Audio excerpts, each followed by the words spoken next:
Trickery is the name of the game, and it doesn't get any craftier than this.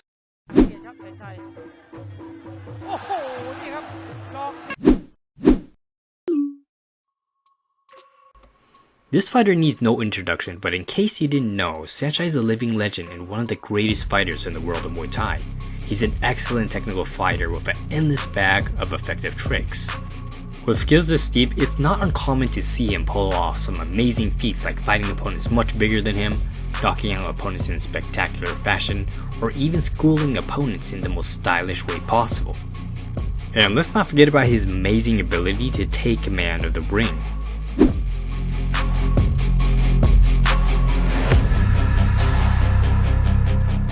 And with skills like this, it's as if Saenchai was teleporting across the ring like it were some kind of anime.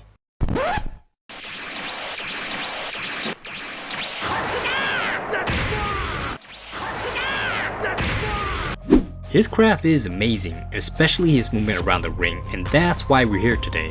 What you saw Saenchai do earlier is not an easy feat to pull off when it comes to his ability to take control of dominant positions. Let me explain what's going on here because this may seem a little wild at first, but we'll break it down.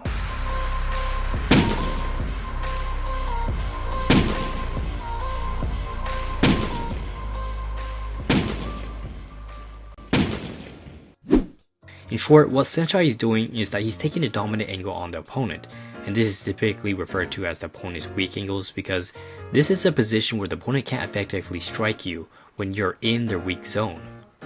For example, when Saenchai hits this position, he's on the outside of his opponent's lead foot, effectively known as the opponent's weak angle. The opponent doesn't have many options to effectively strike back until he turns to face Saenchai. Then here his opponent is at a disadvantage because his body is turned too far away, and this gives Saenchai the chance to score a free hit while the opponent is forced to turn towards Saenchai. So now that you have an idea what the weak angles are, an important thing to keep in mind is that it's really hard to take a dominant angle on the opponent. The opponent won't simply let you take those angles on you, and most of the time the fight can become a battle of who can get the angle first.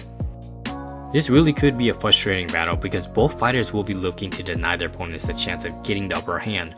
However, Saenchai has this rare ability to take advantage of the angles seamlessly, but how does he do it? I'm going to show you how he pulls it off. Saenchai has several ways to take control of the opponent's angles. One way is by using his kicks to set up his footwork.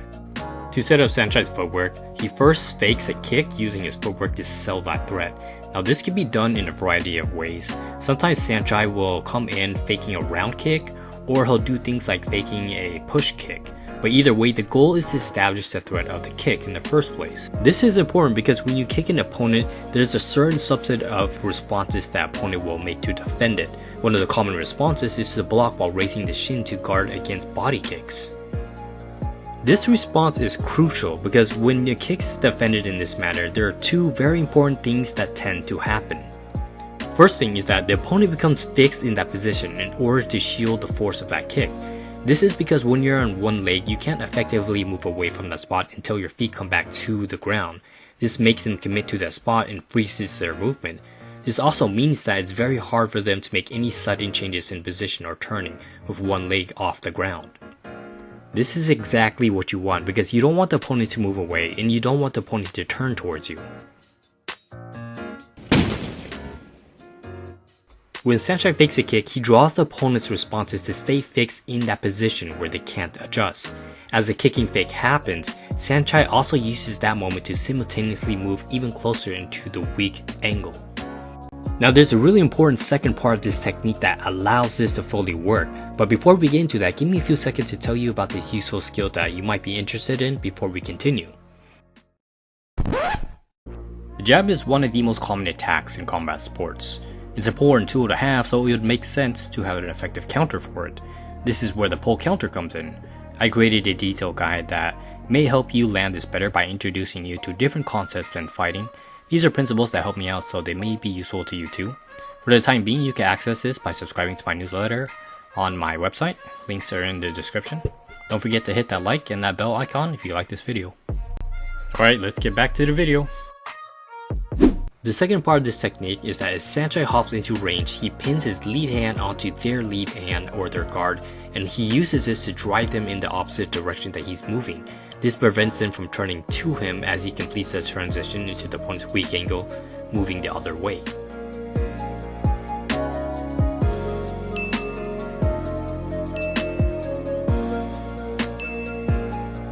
So in a way, this is kind of a way of freezing the opponent into that position, and this is a very useful skill that's done in boxing quite often. You'll see boxers use their hook as a way to pin the opponent's guard and drive them a certain way so that they can take command of a different angle to attack. Do keep in mind that Saenchai doesn't always need to use the threat of the kicks to force a new angle. Sometimes he'll just simply pin the opponent's arm and push it away in order to take a new angle. Another useful way to use this technique is to use it to escape from the ropes when the opponent comes in. In this example, you're going to see that as Saenchai, he's going to throw his hopping fake kick, he's going to pin on the opponent's arm, force him in a different direction, and this allows Saenchai to move into a different angle away from the ropes. So now we have a better idea of how the different parts look. Let's take a look at the technique in full and see how Saenchai can land his shots while doing this. Saenchai fakes a hopping kick and then he draws the opponent to check the kick, forcing them on one leg. You're going to see that it disables their ability to turn while on that one leg, and Saenchai can steal range by getting closer into the weak angles while pinning their lead arm and forcing them away. You also notice too that Saenchai uses his rear arm to frame on the opponent. This helps additionally to force them away, but it also acts as a defensive barrier since this lifts the arm up to cover the chin. This isn't always needed though. In the end, Saenchai managed to take control of the opponent's weak angle even before the leg reaches the ground. This gives Saenchai a brief moment to land a shot before the opponent has to turn towards them. And again, you're going to see him hop forward faking a kick. The opponent's going to lift his leg up to block, pinning himself in that position. Saenchai pins his arm and forces the opponent in the opposite direction while moving into the weak angle and framing, then finishes off with an attack as the opponent has to adjust.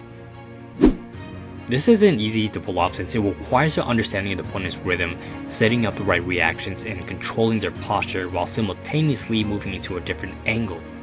There's a lot of mastery involved, and if you want to pull this off, it may not be the most effective way to attack the opponent, but it sure is stylish. And the next time you see Saenchai, pay attention to what's happening, because one moment you'll see him one spot, and within a split few seconds, he's in an entirely different spot, sometimes behind the opponent.